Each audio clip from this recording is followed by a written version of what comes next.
popular, etcétera, incluso pusieron la hoz y el martillo. Durante muchos años se pensó que esta acción había sido realizada por Sendero Luminoso. A pesar que los familiares decían que habían visto un cordón de seguridad de parte del ejército, los miembros de la policía decían no, ha sido una mujer la que ha estado liderando esto, han hecho pintas sobre Sendero Luminoso, es Sendero Luminoso.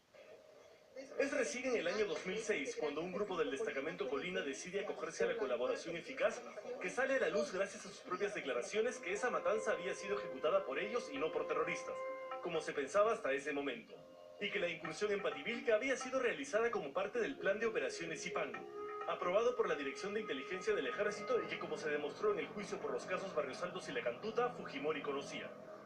Por un tema de tiempo, este caso no fue parte del proceso de extradición del expresidente. A partir de ahí, la Fiscalía recién comienza a investigar. Y ya se había ido el cuaderno de extradición. Fujimori estaba en Japón, después ya estaba en Chile. Entonces ya se había ido el cuaderno de extradición. Entonces se comienza a trabajar este proceso. Se inicia el proceso judicial recién en el 2012. Y después recién, en febrero del año pasado, el juez en Chile declara procedente la ampliación de la extradición.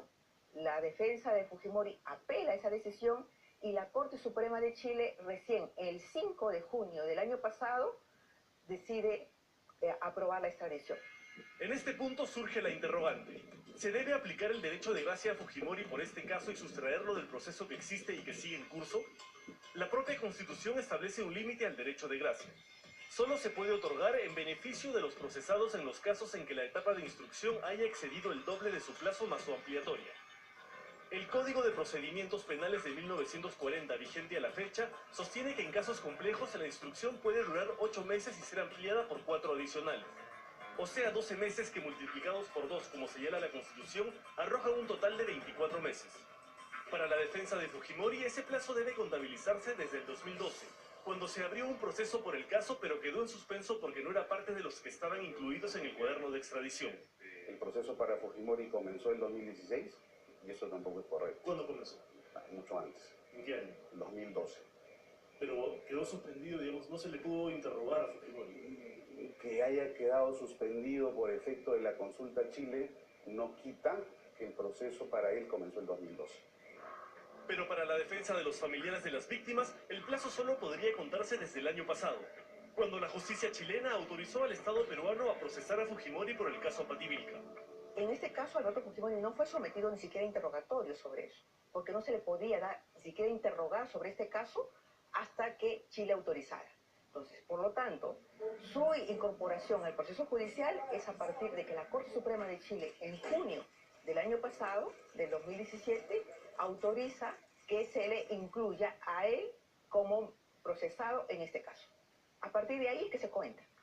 La gracia presidencial es una prerrogativa del presidente que fue creada para permitir que los presos que estaban siendo procesados durante mucho más tiempo de lo razonable sin una sentencia fuesen liberados.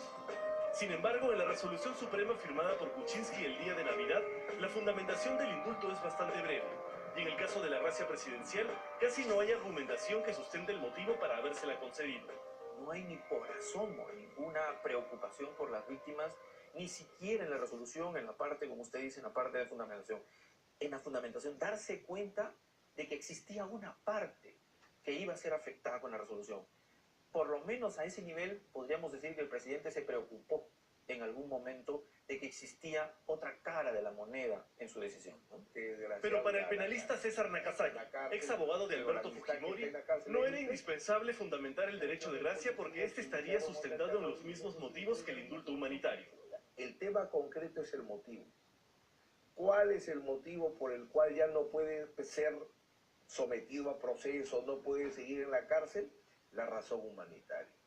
Si la fibrilación auricular existe y genera un alto riesgo de trombosis, que si no es enfrentado con tratamiento médico de emergencia la persona puede morir, está dado. Y es válida la gracia presidencial por las mismas razones que el indulto humanitario. Pero además del plazo que debe contabilizarse y de la motivación formal detrás de la gracia presidencial, hay un asunto de fondo que también genera debate. El conflicto entre el derecho a la verdad y el derecho a la dignidad y a la salud del reo. Hay un derecho convencional, hay una obligación internacional del Estado que es proporcionarle a las víctimas una respuesta efectiva. proporcionarle a las víctimas la posibilidad de acudir a un organismo judicial y obtener una investigación y una sanción a todos los responsables, incluyendo los materiales y los intelectuales. No hay derechos absolutos, ni siquiera el derecho a la vida. Porque si tú me quieres matar a mí, ahí queda tu derecho, porque yo legítima defensa te mato.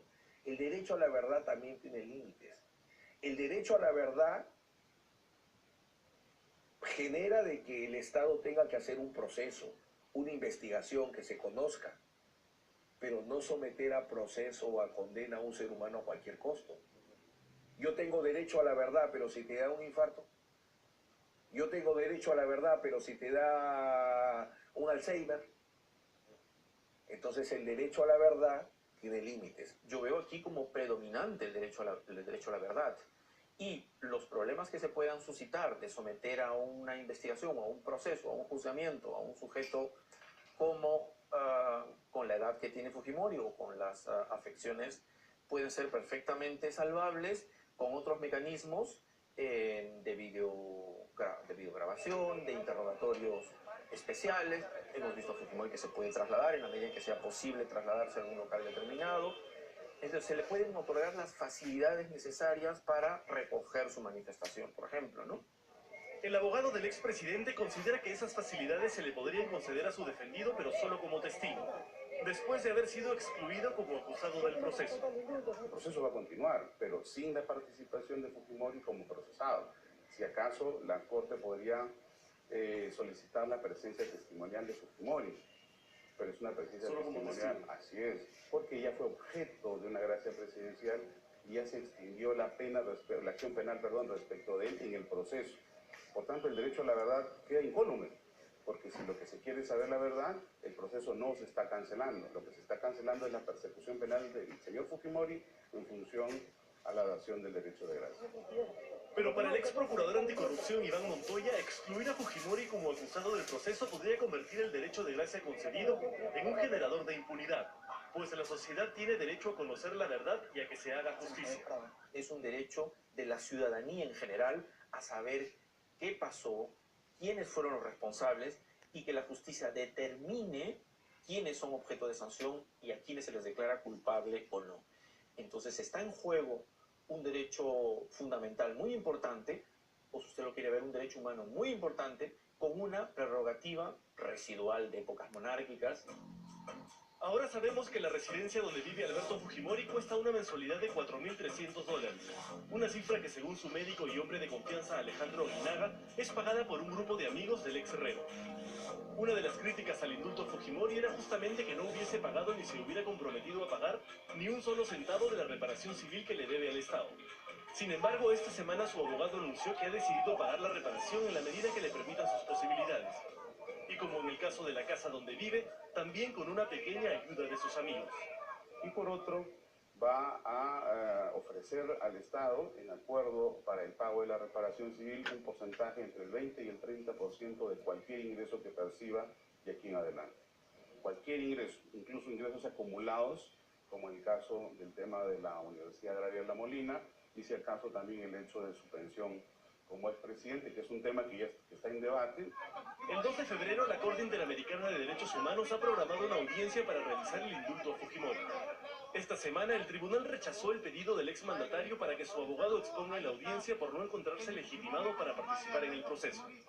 Lo único que ha dicho la Corte es que no podemos hacer uso de la palabra, porque primigeniamente no somos emplazados, ¿no? Pero sí que podemos presentar conclusiones a los informes orales que se hagan de todas las partes, escritos, los escritos pertinentes que veamos el caso, dictámenes periciales o dictámenes legales en términos de amicus curiae, es decir, todo lo demás sí lo podemos hacer, incluso estar presente el día de la audiencia, ¿no? Y este 26 de enero, la Sala Penal Nacional deberá decidir si Fujimori continúa como acusado en el proceso por el caso Pativilca o si lo excluye del mismo.